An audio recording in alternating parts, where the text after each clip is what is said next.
Çox təşəkkür edirəm, hörmətli xanım sədr, hörmətli millət vəkilləri, hörmətli qonaqlar. Mən də hörmətli Seyfullah müəllimə geniş və eyni zamanda peşəkar təqdimatına görə təşəkkür edirəm və təqdim olunan məlumatı dəstəkləyirəm. Ölkəmizdə stabilliyin və təhlükəsizliyin qorunmasında, eləcə də daha da gücləndirilməsində Azərbaycan polisinin xüsusi rolu var. Xüsusən qeyd etmək lazımdır ki, işğaldan azad olmuş torpaqlarımızda dövlət suverenliyin tam bərpası və eləcə də ictimai təhlükəsizliyin təmin olunmasında Azərbaycan polisi xüsusi tövfiyə malikdir və təbii ki, mən də Qarabağı təmsil edən millət vəkili olaraq bu baxımdan Daxili İşlər Nazirinin rəhbərliyinə və eləcə də polis əməkdaşlarına öz minnətdarlığımı bildirirəm. Məlumatdan da göründüyü kimi 2025-ci ildə həm xarici risklər, eyni zamanda ölkə daxili çağırışlar nəzərə alınmaqla insan alverinə qarşı mübarizə genişləndirilib.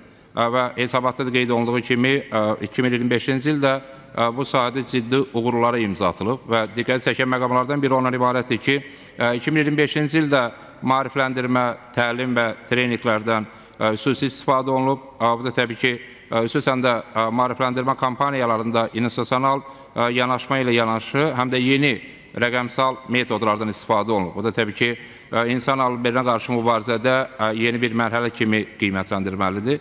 İnsan alveri cinayətlərinin sayında 2025-ci ilin yekununda 2024-cü ilə müqayisədə kəskin azalmanın qeydə alınması da təbii ki, müsbət məqamdır. Burada həmçinin maarifləndirmə tədbirlərinin təsirlərini də xüsusilə qeyd etmək lazımdır. Oxşar azalma dinamikası özünün məhkəmə məsuliyyətinə cəlb edilmiş insan alverçilərinin sayında da göstərib. Xüsusilə qeyd etmək lazımdır ki, insan alverinə qarşı mübarizədə Milli Məclisin fəaliyyəti və eyni zamanda qanunvericiliyin daha da təkmilləşməsi xüsusi tövfiyə malikdir və nəzərə alsaq ki, insan alverinə qarşı mübarizədə vacib istiqamətlərdən biri məcburi əməyin qarşısının alınmasıdır.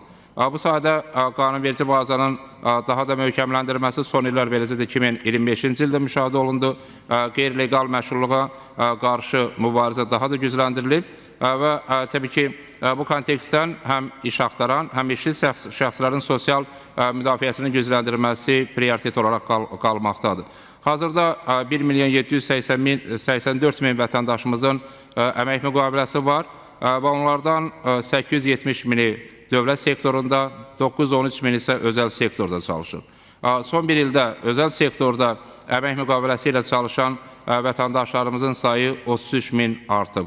Yəni, biz ondan xəbər verir ki, bir tərəfdən məşğulun rəsmiləşdirilməsi, digər tərəfdən bu istiqamətdə qanunverici bazanın formalaşması və təkmilləşməsi, xüsusən təkmilləşməsi, əmək müqaviləsi ilə özəl sektorda çalışan vətəndaşlarımızın sayının artmasına və məcburi əməyə qarşı mübarizənin daha da güclənməsinə gətirib çıxarıb.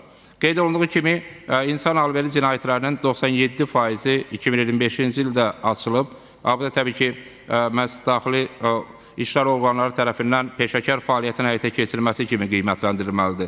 Və rəqəm təbii ki, xüsusən qonşu ölkələrlə müqayisədə kifayət qədər böyük rəqəmdir və bu da təbii ki, peşəkar fəaliyyəti bir daha təsdiq edir.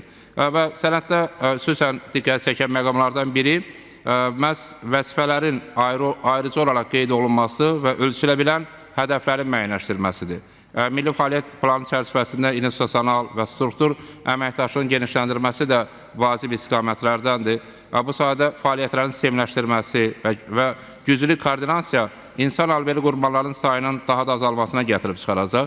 Eyni zamanda təbii ki, qeyd olunduğu kimi insan alverinə qarşı mübarizədə süni intellektdən daha çox və daha sıx istifadə olunması arzu olunandır və güman edilir ki, 2026 və növbəti illərdə Daxili İşlər Nazirliyi tərəfindən süni intellektdən daha sıx istifadə imkanları qiymətləndiriləcək və təbii ki, istifadə olunacaq. Eyni zamanda xüsusən də maarifləndirmə kampaniyalarında qeyri-hökumət təşkilatları ilə əməkdaşlığın gücləndirilməsi, vətəndaş cəmiyyətinə Daxili İşlər Nazirliyi tərəfindən həm təbii ki, texniki, həm digər formada dəstəyin gücləndirilməsi məqsədə uyğundur. Çünki insan alverinə qarşı mübarizə stakeholderlərin birgə əməkdaşlığını tələb edir və bu halda təbii ki, daha biz uğurlu mübarizəni müşahidə edə bilərik. Bütövlükdə sənədi dəstəkləyirəm və bir daha daxili işlər orqanlarının əməkdaşlarına uğurlar arzulayıram. Çox sağ olun.